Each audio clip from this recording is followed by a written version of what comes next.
How concerns a transgender-themed BBC video aimed at young children. It's a video diary of an 11-year-old, a fictional 11-year-old called Amy, who was born Ben. How's this going to work? To my old friends, I'm Amy, who used to be Ben. My worry is that one of the new kids finds out that I'm transgender, makes a big deal of it, tells everybody, and it freaks them all out. All I want to do at my new school is fit in, like all the other new girls, not to be picked on or bullied out of fear or ignorance. Tashi, don't want to go to school, to Mars. Can we just eat ice cream instead? Let me think for a minute. How about a healthier option? Now, the question is simple. How helpful is it to introduce very young people to the idea of gender fluidity? Some worry it'll simply confuse or plant ideas into children who may be different but not trans.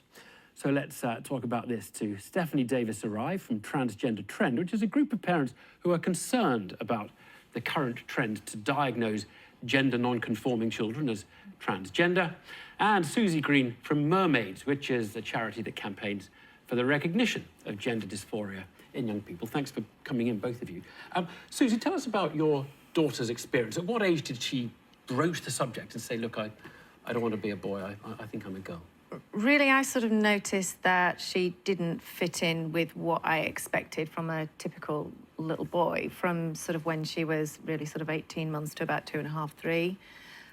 But to be honest, I just thought I had a very sensitive little boy who would probably grow up to be gay. And it was when she was 4 and we were sat watching television one day, and I don't even know where it came from, but she just said to me, Mummy, I need to tell you something. And I asked her what, and she said to me, Mummy, God's made a mistake and I should have been a girl. Really that young? 4. Yeah. Now, did she ever waver through the years after that? No. No, she was bullied incessantly. She was told by me constantly, from when she came out with that first statement to when she completely, reiterated it time and time again, that actually it was absolutely fine for boys to like girl things, and that didn't mean that she had to be a girl.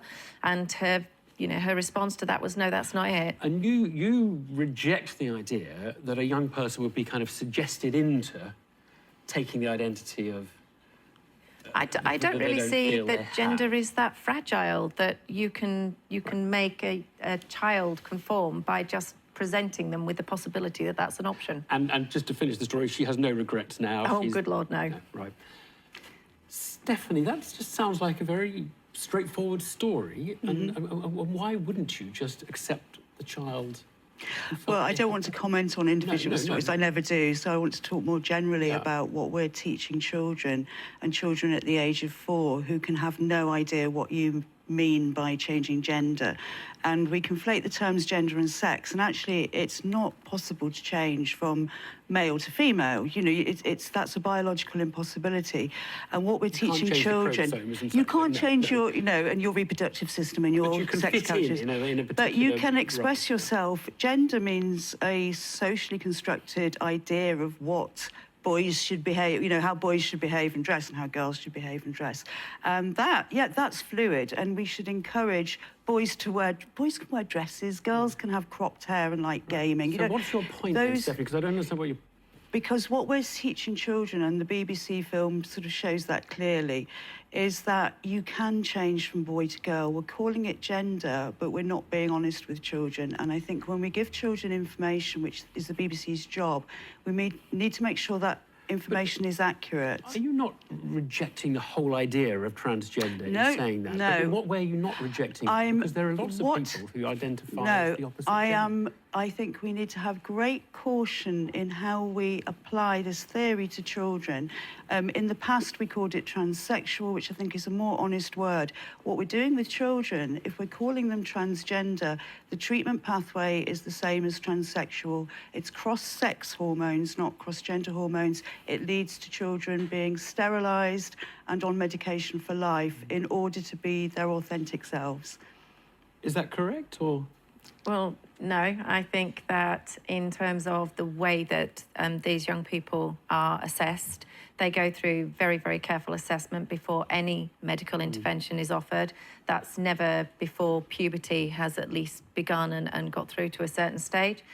And the fact is that we know that conversion therapy, which is the therapy to try and teach young people to be happy and to accept their birth gender and to live as such, we know it doesn't work. We know it.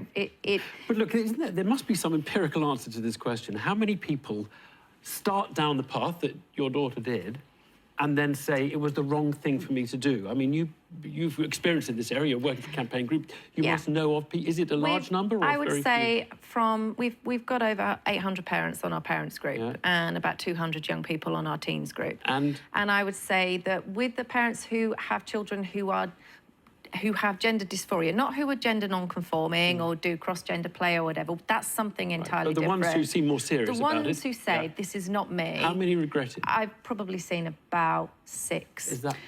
The figure from all the studies and meta-studies is around 80%. 80? And 80. No, that's the base. They can't be that different that's between old you. studies, and that's based on data that includes is a meta-study gender. of all the studies, and some of them do include, as you say, gender non-conforming children. But the fact is that we don't know which children will desist and which will persist. Even the most extreme cases will desist. We know also that know... excuse me.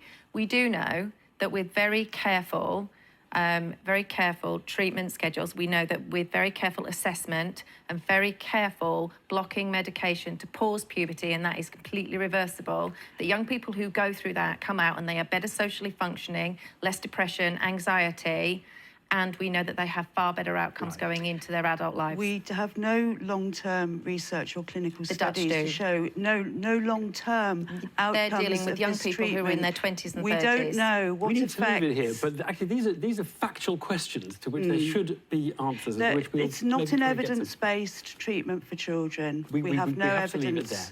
Thank you both very much indeed.